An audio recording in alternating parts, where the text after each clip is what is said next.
So ನಾನು ಹೇಳ್ದಂಗೆನೆ prelims is very easy to clear ಆಯ್ತಾ. I have given all the prelims examination and I have cleared. Very simple strategy you have to use. ಏನಪ್ಪ ಅದು strategy? I have already explained it to you several times. So let summarize it, ಓಕೆನಾ. So ಒಂದು 7 subjects are there in prelims ಆಯ್ತಾ. Whether it is CSAT, economy, geography, anything that you study in these 7 subjects, you keep revising it. Okay, so you read it once, get clarity, a foundation, a base anna create ಮಾಡಿ. Once you have studied one book, ಆ bookನ you have to revise it several times. ಆವಾಗ change ಮಾಡ್ತಾ ಇದ್ರೆ ನಿಮಗೆ ಏನು ಓದಿರ್ತೀರಾ ಅದು ನೆನಪಿರಲ್ಲ. Along with that, current affairs. Now ಈಗ current affairs ನಾನು ಹೇಳ್ದಂಗೆನೆ you will also have to read budget document, okay, economic survey of both Karnataka as well as your national economic survey. So idrandanu ashte schemes, programs, several questions will be asked. So make sure that you revise that also. So 7 subjects, current affairs and revision. ನೀವು ಎಷ್ಟು times revision ಮಾಡ್ತೀರಾ ಅಷ್ಟೇ times you will be better at it. Okay, and third thing as I told you, practice MCQs.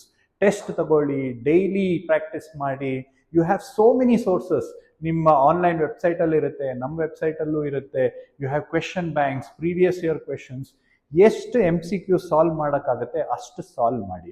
So ಈಗ ಒಂದು proportion in the daily preparation ಅಲ್ಲಿ if you say 60% you dedicate for revision, ಇನ್ನೊಂದು 40% of the time you should dedicate for practising MCQs.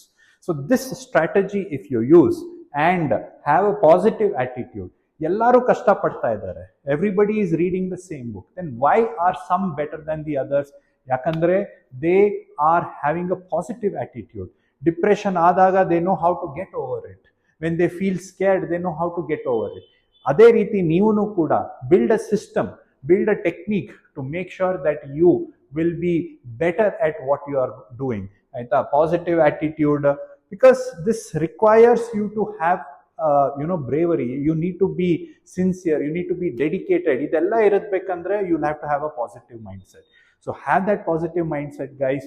Revise these 7 subjects from one standard textbook or notes. Read current affairs. Also practice MCQs as many times as possible. ಇಷ್ಟು ಮಾಡಿದ್ರೆ nobody can tell that I cannot clear prelims. So prelims ಆಗೇ ಆಗುತ್ತೆ if you do this systematically in a disciplined manner.